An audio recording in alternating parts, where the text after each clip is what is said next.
In this video, we are going to be looking at a First Amendment case involving the freedom of speech, and that is Schenck v. United States, 1919.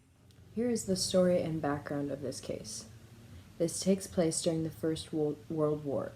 By 1916, World War I had been going on in Europe for 2 years, and there was a lot of debate among Americans because they didn't want to be involved in the overseas war. Woodrow Wilson was re-elected this year as president while running with the slogan, "He kept us out of war." The U.S. formally declared war and entered into World War I on April 2, 1917. After that, Congress passed the Selective Service Act of 1917, which was the first military draft since the Civil War. That same year, the Espionage Act was passed by Congress, which gave the national government the authority to censor some speech by refusing to deliver mail that violated the act. The Espionage Act was directed toward people trying to resist the draft and disrupt war mobilization.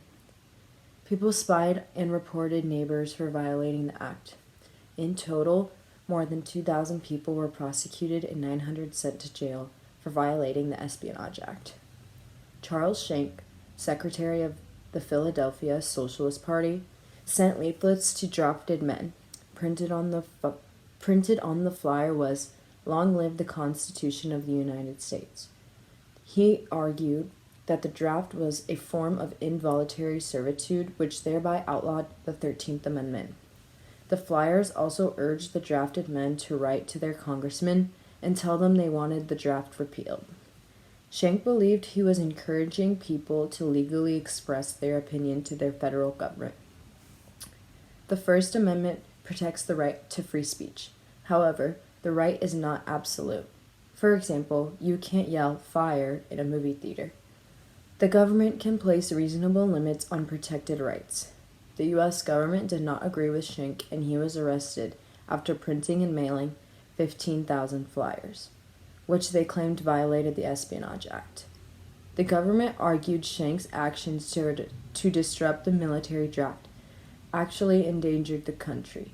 Schenck asked the U.S. Supreme Court to hear his case, and the court agreed. In this case, the constitutional issue that is involved is the First Amendment, which is the right to the freedom of speech. The main issue of this case is if Schenck's First Amendment was violated when he was convicted under the Espionage Act for criticizing the draft. Court Justice Oliver Wendell Holmes wrote the conclusion, saying that the courts owe greater respect to the government during this time of war, even when constitutional rights were in danger. He used, for the very first time, the clear and present danger test. He also used the free speech clause of the First Amendment, which does not shield the conduct deemed unlawful under the Espionage Act.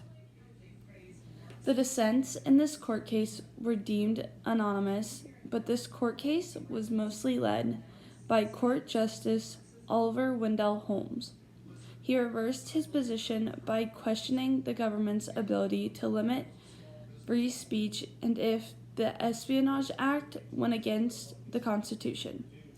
He also didn't believe that the court was applying the clear and present danger test appropriately. The first related case is Tinker v. Des Moines Independent Community School District, 1969. Students decided to wear a black armband to show their support of the truce in the Vietnam War. The school asked them to remove it, and if not, they would be sent home.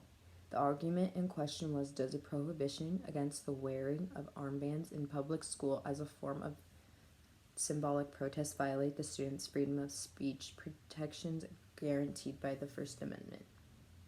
The second related case is Brandenburg v. Ohio. Brandenburg, a KKK leader, made a speech at a rally that advocated for violence. Since there was a clear and present danger, he was convicted. The Supreme Court decided in favor of Brandenburg, saying that his First Amendment right to free speech was violated. Both of these courts relate to Schenck v. U.S. because they have issues regarding the First Amendment violation of free speech.